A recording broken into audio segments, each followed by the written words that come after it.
Hi, welcome to WarThunder Simulation Battles. If this is your first experience in simulation battles, I hope this video will make your experience a little less bumpy. And if this is your grand return to simulation battles, I hope I can offer you some tips that can help you be more successful in the game mode and help you stick around a little longer.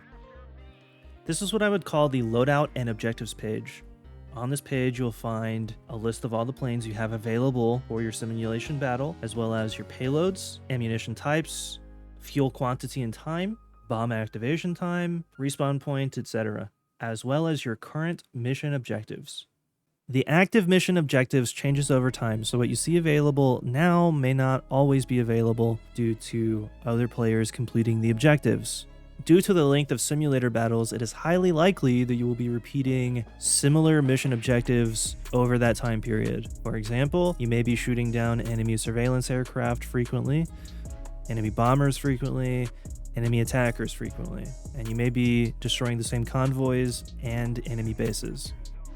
So on console, it's a little different. You would just throttle up with your right stick or your left stick, whichever one you have selected, and the engine would start. But on PC, it's a little different. You have to toggle it. So you'll hit toggle with your left stick, select engine, and then toggle engine. Your engine should start. Or you can select the I button and your engine will start. And then you toggle your flaps. You don't necessarily need them, but they're helpful because they help you take off at lower speeds, help you produce more drag. The three toggle flaps buttons, they all do the same thing, so it doesn't matter which one you select. Make sure you cycle through to the right one. There's an effect that I can't quite remember the name of, but I think it's something like engine torque effect. But it is more common with single engine aircraft than it is with multiple engine aircraft. But if you throttle up too fast or too much, there is like a buildup of effect of torque in the engine, which will, upon takeoff, cause the aircraft to just spin in the direction of the propellers. It's not very fun to try to counter this. I'm fairly certain that in real life, or at least in real simulators, there is a trim that you can set so that it counteracts the natural leftward bank of the aircraft, but it's not that important.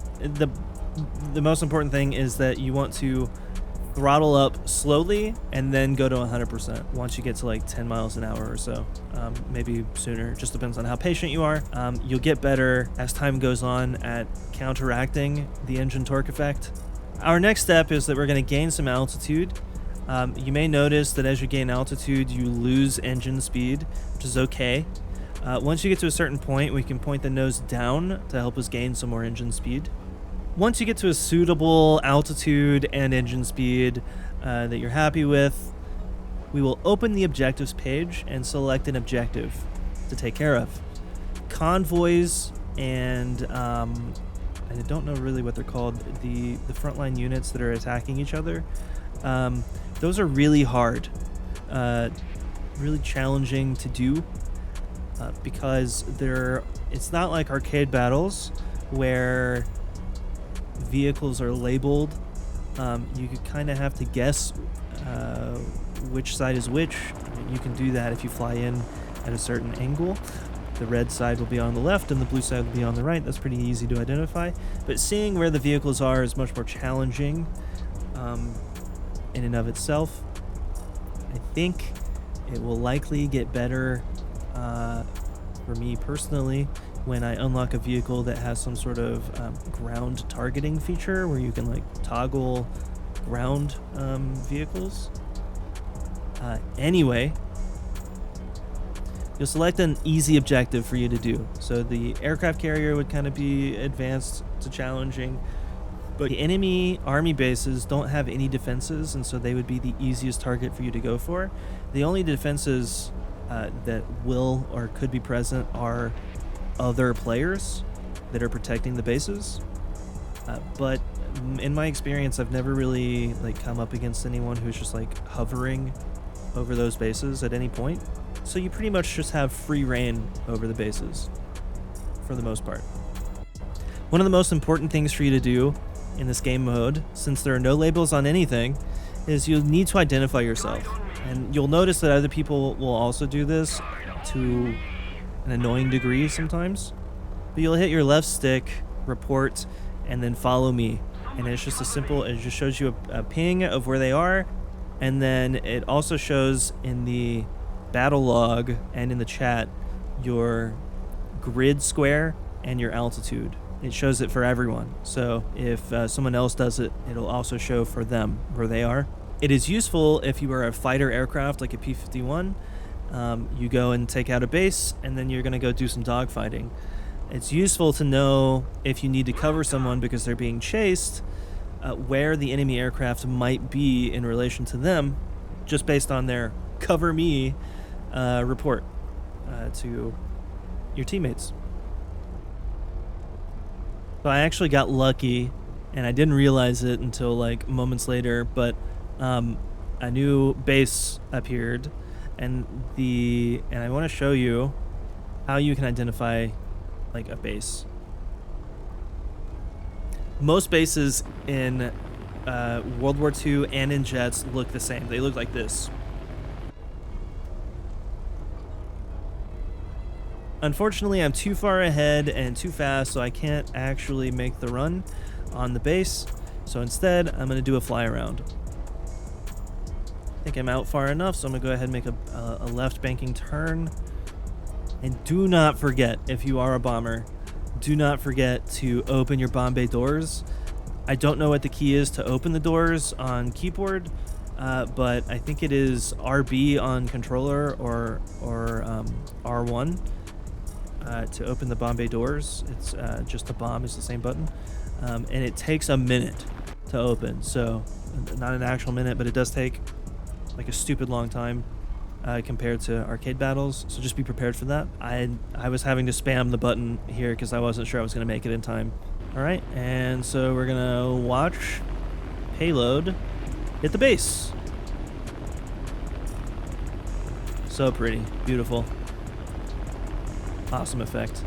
All right, so once you complete your objective, your main objective for yourself, it's not an objective on the list. You'll just go ahead and fly back to any airfield that you want. There is a method to picking the correct airfield, but it just depends on what you want to do next. So let's just say you wanted to hit one of the convoys. Maybe you want to land at an airfield that's closer to one of the convoys or something. It'll just make it easier. You always want to try to make it back to the airfield to land, because simulation battles is all about useful actions. So everything you do in this game mode generates a useful action score. I don't know the multipliers or the numbers for what does what and how much the game uses to calculate things, but I think there's like a cap of 600 points per 15 minutes, something like that. And the main thing is you want to try to get as close to the cap as you can, take off, go do your run, come back, take off again and go do the run again. Or switch airplanes, go do something else, whatever. But like, just have fun, really, I think is the best thing. So it was clear to me that I wasn't actually going to hit this airfield properly, and rather than overshoot and land too hard, which you can do, I've done it multiple times, it's best to just do a go around. So I circled right quick to slow down and to lose altitude and to line up with the airfield much better. There are some basic flight principles that I really won't be able to go into detail in this video with you, but basically nose up, slow down, nose down, go fast, nose on horizon, neutral. If you want to lose speed and you want to land, the easiest thing to do is to point your nose down just below the horizon, throttle down, and just before you get on the runway, just pull your nose up just ever so slightly above the horizon, and you should set gently on the concrete, on the tarmac.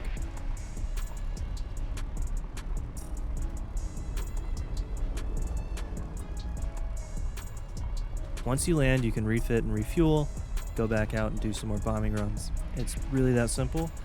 The only hard part is taking off and landing. Anyway, thanks for watching, and if you found any of this helpful or somewhat entertaining, I would appreciate a like and subscribe, and If you have any more questions, leave them in the comments. Thanks.